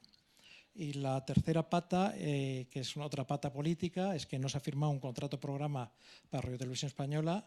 No solamente nos han reducido los presupuestos en todos estos años, sino que además al no tener un contrato programa, realmente el dinero para producir lo que se considera realmente servicio público, pues está, bueno, pues no está definido y está ahí un poco perdido, ¿no? Entonces es la tercera pata que nos faltaría. Un poco a modo de reflexión. Bueno, pues si queréis a alguno de vosotros intervenir, por favor. Por alusiones. Adelante, Eladio. Yo estoy absolutamente convencido y me reitero en que la televisión convencional no va a desaparecer. He dicho que hay una creciente audiencia de televisión a la carta, como la que tenemos en Radio Televisión Española, pero que los modelos de televisión lineales son, por lo que yo leo, en Estados Unidos, en Reino Unido y en otros países, la pata fundamental que se sostiene, sobre el que se sostiene la televisión. Y en esos visionados a la carta, en el Reino Unido, el 20% de los visionados se hacen a la carta entre los jóvenes y lo que se ve son contenidos de la televisión, los contenidos que no han podido ver en un momento determinado y los ven cuando quieren, como quieren y en el dispositivo que quieren. Entonces, de verdad, ya creo que aquello que la televisión ha muerto, que decían algunos gurús hace años, hoy muchos están diciendo todo lo contrario. La televisión, como fuente creadora de contenidos, tiene larga vida. Y me permitís un segundo simplemente respecto a la privacidad que supone el visionado de televisión cuando llega a través de la TDT. No deja rastro ninguno. No deja rastro ninguno. Si tú estás apuntado a un sistema de recepción a través de cable o de cualquier otro procedimiento, te están identificando absolutamente como consumidor y sabe que tú ves unos contenidos determinados y a continuación te pueden dirigir totalmente la publicidad y demás. ¿Eso es inocuo para mucha gente? Para otros, por el contrario, esa privacidad que se pierde cuando dejas un rastro digital, la TDT no deja rastro digital. Bueno, muchas gracias. Han dado dos cosas aquí, dos temas importantes. Uno es la independencia de los servicios informativos, absolutamente necesaria. Y, por otro lado, otro tema absolutamente importante es el tema de la transformación digital, cuál es el futuro de la televisión. Y que has apuntado, Eladio, algo muy esencial para una televisión pública, ¿no? Que es la producción de contenidos. Si no hay producción de contenidos, si no se convierte en una gran productora de contenidos a nivel de multiformato, en todos los formatos, pues no habrá una televisión pública. Bueno, creo que había más preguntas. Sí, si quieres, por favor. Sí.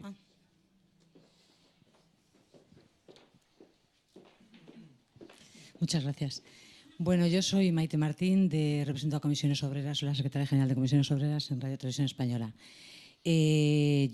Bueno, somos plurales y tengo una visión algo diferente a lo que ha expresado aquí otro compañero sindicalista. Me han gustado muchas de las cosas que han dicho cada uno de los intervinientes y a mí, de manera diferente al compañero, especialmente lo que has dicho tú, porque, bueno, por varias razones. En todo caso, yo sí quería manifestar, por avanzar y por hacer esto ágil para que participe más gente, que me parece importante, me gustaría primero resaltar que nosotros estamos completamente de acuerdo. La audiencia es indispensable, pero por encima de las audiencias, porque es evidente que si no, no hay comunicación, por encima de las audiencias está la obligatoriedad de una oferta de servicio público. Nos parece que eso es indispensable, ¿no? Simplemente señalar, porque efectivamente yo coincido en que esto es muy importante que se dé precisamente en estas fechas y con los cambios que se pueden dar en un futuro inmediato, es muy importante lo que aquí se ha manifestado. Nosotros sí, en fin, creemos que hay que avanzar, sí creemos en la democracia representativa y es verdad que yo creo que ahora, como toda la sociedad está demandando en todos, no solamente en nuestro país, sino en todos los países occidentales, hay que avanzar hacia nuevas formas de incrementar la democracia directa, probablemente, ¿no? Bueno, es un proceso, yo creo que es un proceso que hay que ir avanzando, pero nosotros sí creemos en la democracia representativa y sí creemos que el Parlamento es la sede de la soberanía popular, que representa y que debe hacerlo mucho mejor de lo que lo está haciendo, pero desde luego creemos que no es tanto la representación de partidos políticos como la sede de la soberanía donde están representados todos los ciudadanos de este país.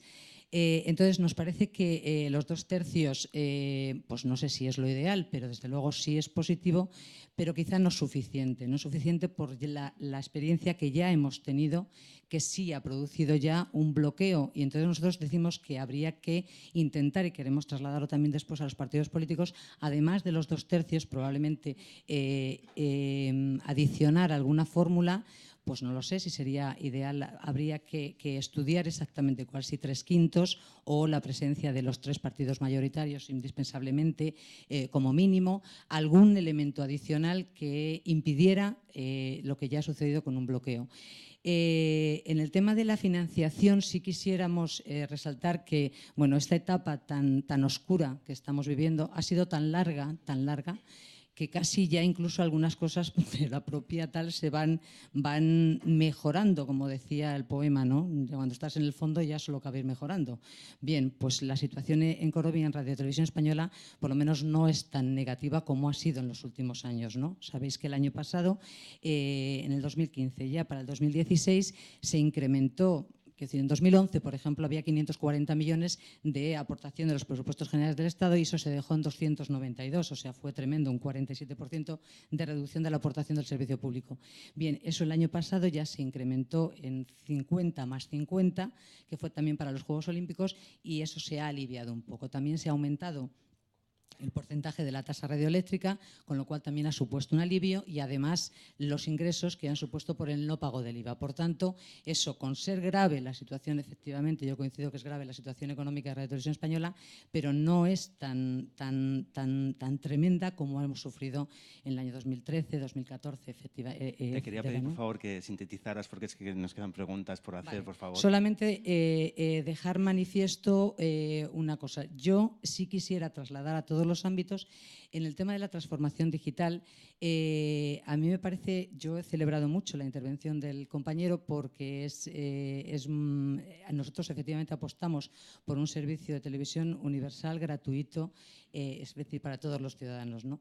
Y creemos que es indispensable que se cree el marco normativo que ahora mismo no existe, en el que tengamos cobertura. Es decir, ahora Radio Televisión Española no tiene un marco normativo que ampare ese tipo de contenidos. La encomienda de servicio público que tenemos no ampara ese tipo de contenidos, por tanto, yo sí quisiera trasladar que es imperativo trasladar que el desarrollo de ese marco, la exigencia del desarrollo de ese marco normativo, tanto a nivel estatal como a nivel europeo. Este año está en la agenda digital, en el año 2017 en el Parlamento Europeo, y es indispensable trasladar precisamente eso. Hemos tenido nosotros en la distribución del espacio radioeléctrico, Radio Televisión Española, sabéis que tuvo un 55% y ahora mismo tenemos un 22%.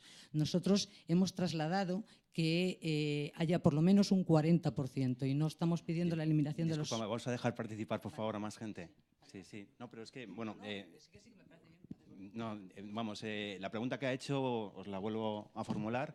2/3, 3/5, 3 partidos políticos. ¿Cómo se elige al presidente de Radio Televisión Española?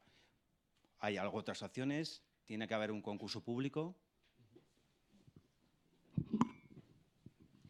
Yo muy rápido. Hay otras fórmulas, hay muchas fórmulas, ¿no? De hecho, la BBC inició la senda, ¿no?, de los procesos de elección abierta, de elección pública, mediante oferta pública de empleo para la contratación del presidente director general. Y, de hecho, desde Tele de Todos en algún momento se han hecho propuestas en esta línea. Pero también es verdad, y es importante, tal como planteaba la representante de Comisiones Obreras en Radio Televisión Española, es importante destacar que a veces nuestros representantes no están a la altura de los ciudadanos, ¿no?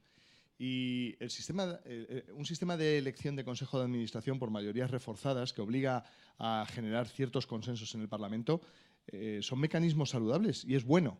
El problema es cuando se pervierte, en este caso, la ley, o sea, cuando el texto de la ley lo que busca es la generación de consensos y luego la realidad lo que nos muestra es acuerdos de cuotas, ¿no?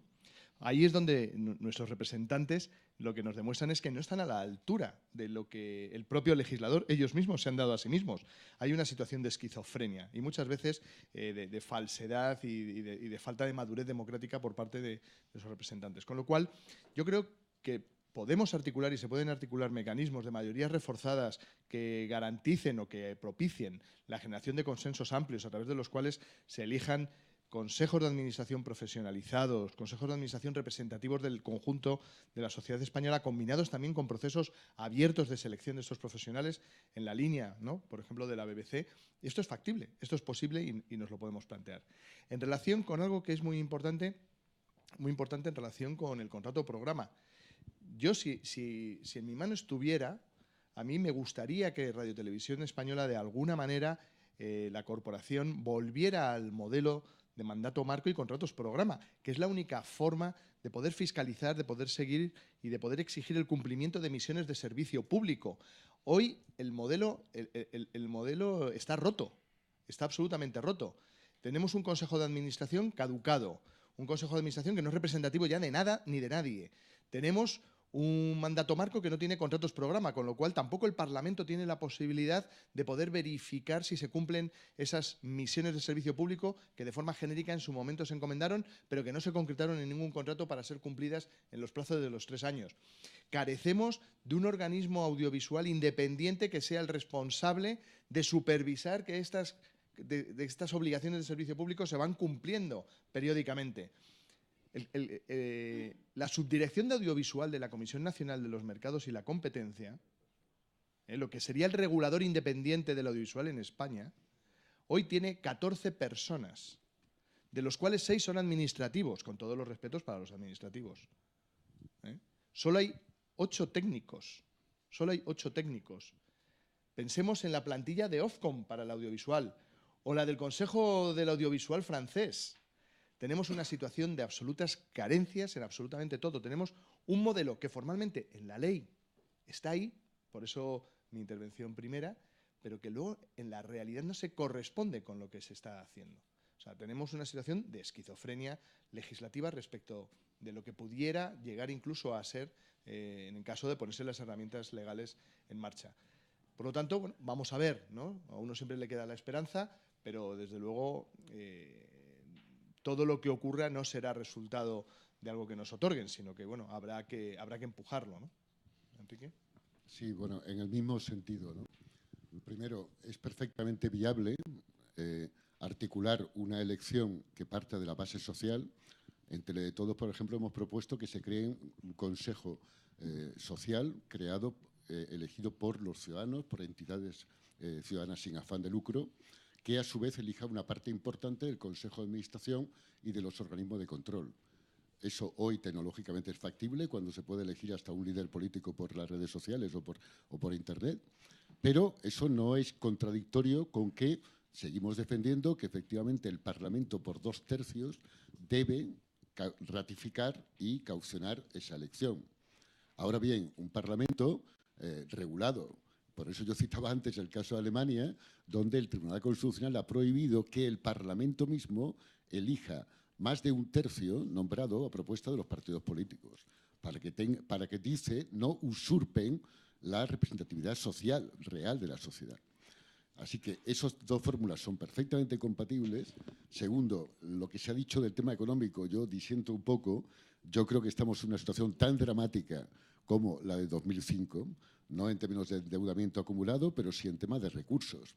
El Observatorio Audiovisual Europeo ha calculado que Radio y Televisión Española ha reducido en un 35% la producción, en todo concepto, incluyendo la externa. 25% del presupuesto, 35% de la producción.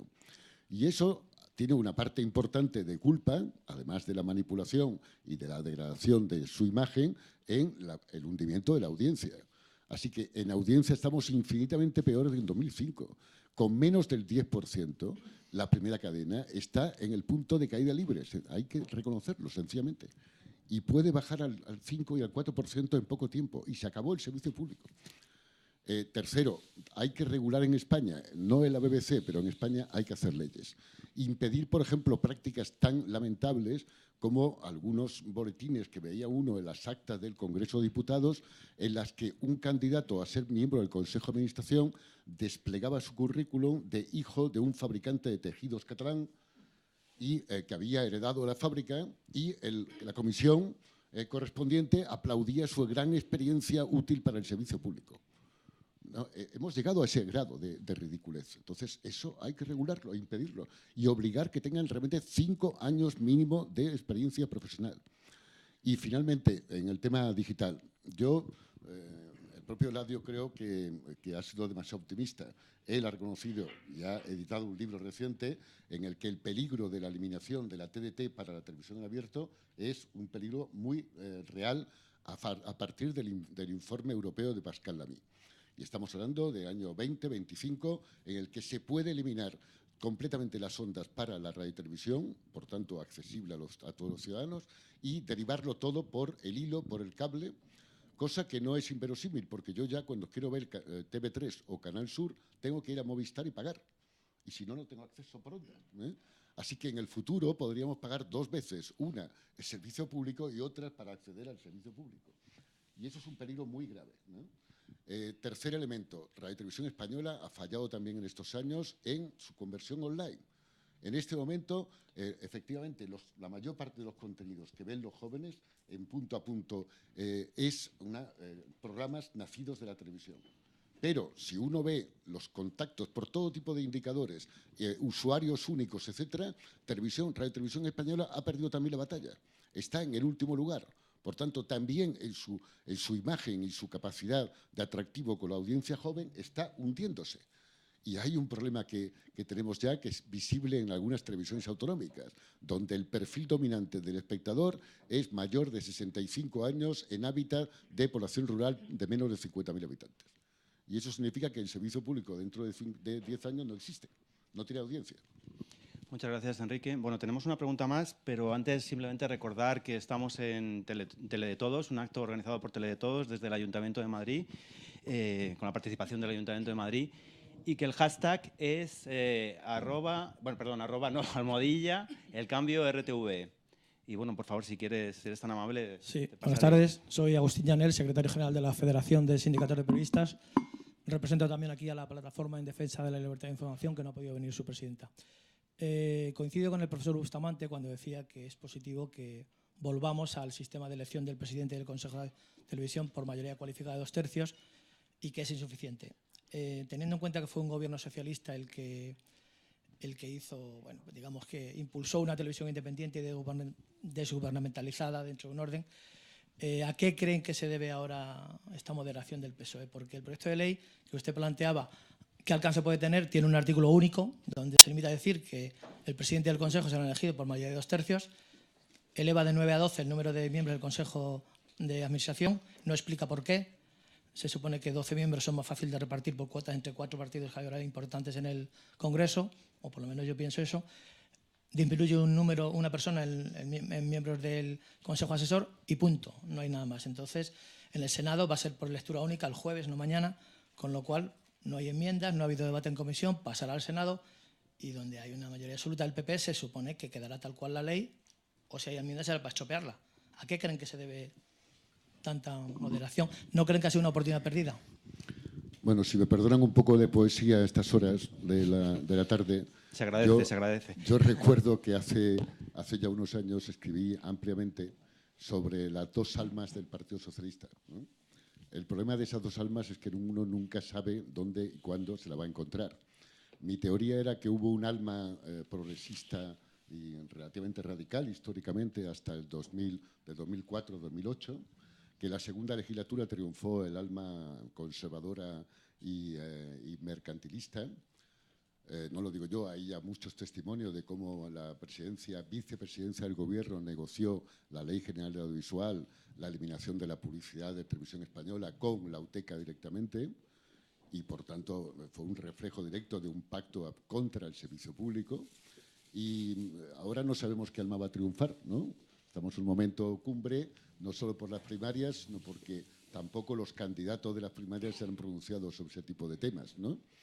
En definitiva, la tentación de volver a la peor alma de 2008 sigue presente. No tocar el modelo financiero, no tocar el modelo de gobernanza, volver a los 12 miembros con 2, han dicho, de los sindicatos de nuevo, porque era el respeto a la reforma de 2006, pero mantener la cuota militante, mantener el reparto de cuotas para hacer posible el consenso general y sacar adelante el tema. Bueno, hemos visto en estos 5 años, pero también en los 4 anteriores, cómo los directores generales o presidentes eran elegidos de forma atrabiliaria, ¿no? Solo se ponían de acuerdo cuando tenía más de 84 años, ¿no? Por ejemplo, o cuando no sabía nada del tema audiovisual, por ejemplo. En definitiva, hemos visto todo tipo de prácticas mafiosas, debo decir, entre los partidos mayoritarios, ¿no?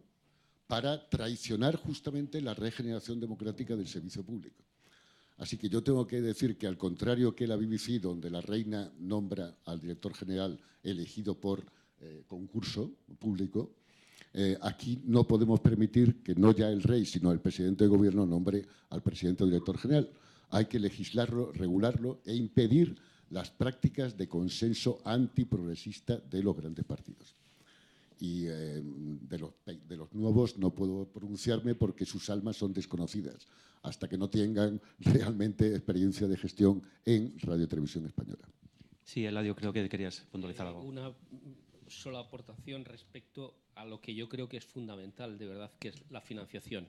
En tanto en cuanto la financiación esté ligada a los presupuestos generales del Estado, no habrá libertad en Radio Televisión Española. El modelo financiero de financiación de Radio Televisión Española condiciona su día a día.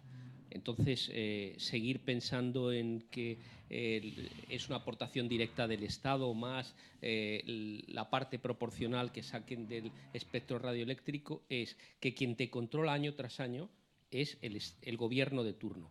Lo que pediría a todos los partidos políticos es una ley que defina un horizonte lejano, como aquello de que los transatlánticos y petroleros para gobernarse tienen que anticipar los movimientos. Bueno, el Reino Unido ha firmado en este año la nueva Carta Real que llega hasta el 2027.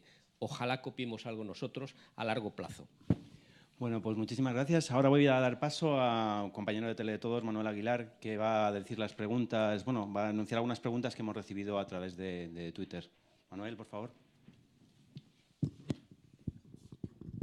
Sí, gracias. La primera pregunta que nos hace Ángel es si creéis, alguno de vosotros, que con la creación de un Consejo Audiovisual independiente, la televisión pública podría tener mayores garantías de independencia e imparcialidad. Yo estoy absolutamente convencido, ¿no? Es desde mi punto de vista, uno de los eslabones o de las herramientas básicas para supervisar el cumplimiento de obligaciones de servicio público es la existencia previa de un consejo regulador independiente del sector audiovisual. Pero un consejo del audiovisual no solo para el sector público, sino para el conjunto del sector audiovisual, tanto público como privado. pero es verdad que con un especial énfasis, con competencias específicas para la supervisión del cumplimiento de misiones de servicio público. El problema es que previamente hay que elegir y hay que articular el mecanismo para elegir los miembros de ese consejo regulador y que efectivamente sea independiente del gobierno de turno. Bueno, otra pregunta que nos hace Monse es si creéis que hay atisbos de esperanza con las reformas, con las nuevas reformas que está habiendo en algunas televisiones autonómicas como Madrid, Extremadura o Canarias. Bueno, aquí casi dan ganas de que conteste un miembro del Consejo de Administración de Radio Televisión Madrid, ¿no? Que está Alfonso Morales aquí presente, ¿no? Pero, hombre, se están dando reformas, ¿no? Y yo creo que hay elementos para la esperanza. En el caso de la Comunidad Valenciana, ¿no? Vamos a ver la nueva Radio Televisión Pública Valenciana. Yo creo que Radio Televisión Madrid está haciendo esfuerzos desde un punto de partida que también es muy complejo, ¿no? Pero es verdad que son nuevas experiencias que yo creo que hay que estar atentos a ver cómo evolucionan. Y yo creo que, bueno, espacio para la esperanza siempre hay, ¿no? ¿Cómo no? Solo una observación muy rápida. La estructura temática de mesas que tenemos en esta jornada, impide algún puente entre televisión autonómica y televisión estatal, ¿no? Yo creo que la televisión autonómica en este país tiene un gravísimo problema, tan grave por lo menos como Radio Televisión Española, con menos del 8% y en algún caso con menos de 4%, como Madrid, ¿no? Ese tejido será insostenible si no se busca una articulación entre el servicio público estatal y el autonómico, le pese a quien le pese. En este momento ha habido un 45% de recorte del presupuesto de gastos de las autonómicas. Hay datos con investigaciones de que en EITB han pasado al 50% de recorte en producción y en inversión en producción, 37% en TV3, y estamos hablando de las grandes, ¿no? Eso será inmantenible para el futuro si no se busca alguna forma de federalización, de articulación. A algunos no les gusta, pero es la única salida. Entre todos hemos propuesto una fórmula de articulación negociada, desde abajo, sin imposiciones, para construir un modelo federal como el alemán en la práctica, que es la única salida posible. Y por último, para Javier, la pregunta habla sobre derecho de acceso y algo que ha salido en la fila cero de modelos organizativos de las empresas. ¿Es posible que una empresa de las dimensiones de RTV pueda tener un cambio organizacional que tenga una gestión totalmente distinta a la que ha habido hasta ahora? No soy yo especialmente especialista en organizaciones, en grandes organizaciones. Lo que sí que he planteado, o se ha planteado antes, es que esa organización tiene que estar abierta, porque creo que es el futuro, y no solamente ya es un papel o una función, creo que fundamental, el servicio público, sino que creo que está ahí buena parte de su futuro, tiene que abrirse a la participación, colaboración de la ciudadanía. Repito, que no sé exactamente, no sabría realmente concretarlo, pero tiene que estar abierto esa apertura. Y sé que puede ser eso difícil, porque la organización nos da siempre la imagen de organigrama, nos da la imagen de jerarquía, nos da la imagen casi de estructura rígida, y lo que se está planteando es que desde, ya repito, ya no solamente en el Consejo de Administración como una especie de gran supervisor o de que se dé esa participación, sino que he planteado incluso desde la apertura a la participación, propuestas e incluso en la propia realización de los contenidos, que se dé esa apertura. Se está dando en algunos países, en algunas televisiones, incluso en algunas televisiones públicas, se están llevando a cabo experiencias, ya hay resúmenes no digamos de buenas prácticas, pues no se llama así, pero sí de análisis que han propuesto que eso es sostenible. Estamos todavía en el seguimiento de algo que es realmente incipiente, pero no cabe duda que parece que la apuesta, al menos la apuesta política, está por ahí. Bueno, muy bien. Vamos a concluir entonces esta mesa Vamos a hacer un breve descanso de 5 minutos mientras organizamos la siguiente. Agradecemos a todos vuestra presencia y a todos aquellos que nos están siguiendo por streaming y igualmente, por supuesto, a todos los participantes. Muchas gracias y continuamos en 5 minutos.